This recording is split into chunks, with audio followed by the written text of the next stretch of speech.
नमस्कार मित्रांनो, लग्नानंतर होईलच प्रेम या सिरियलमध्ये पार्थला फायनली कळालेलं आहे की काव्या त्याला डिवोर्स देणार आहे आणि ज्या प्रकारे पार्थ हर्ट झालेला आहे तो आता स्वतःहून डिसिजन घेतलेला आहे की आता तो स्वतःहून तिच्यापासून लांब होईल आणि या लग्नाचा काव्याला त्रास होऊ नये असं तो वागेल।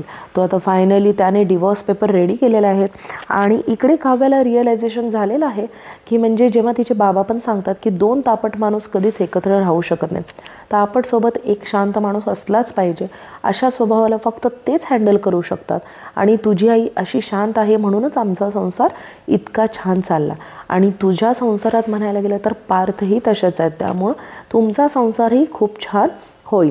हे बाबांचं सगळं बोलणं ऐकून काव्या तत्काळ तिच्या सासरी येते। सासरी आल्यानंतर सगळे खूप खुश राहतात की म्हणजे काव्या आली फायनली म्हणून। पण जेवत्या ताटावर जेव्हा काव्या पार्थच्या बाजूला बसते तेव्हा पार्थ सरळ उठतो आणि म्हणतो की मला भूक नाही आहे, मी नंतर जेवतो।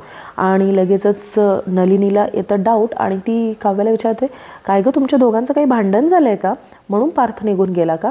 तर काव्या पण त्याच्या पाठोपाठ जाते आणि तिथे गेल्यानंतर पार्थ जे आहे ते त्या दोघांचे डिवोर्स पेपर्स जे आहेत ते काव्याच्या हातामध्ये देतो। इथे दुसरीकडे नंदिनी जी आहे ती जीवाला म्हणते की मला तुमच्याशी काहीतरी महत्त्वाचं बोलायचं आहे आणि ती पण डिवोर्स पेपर जे आहे जीवाच्या हातात देते।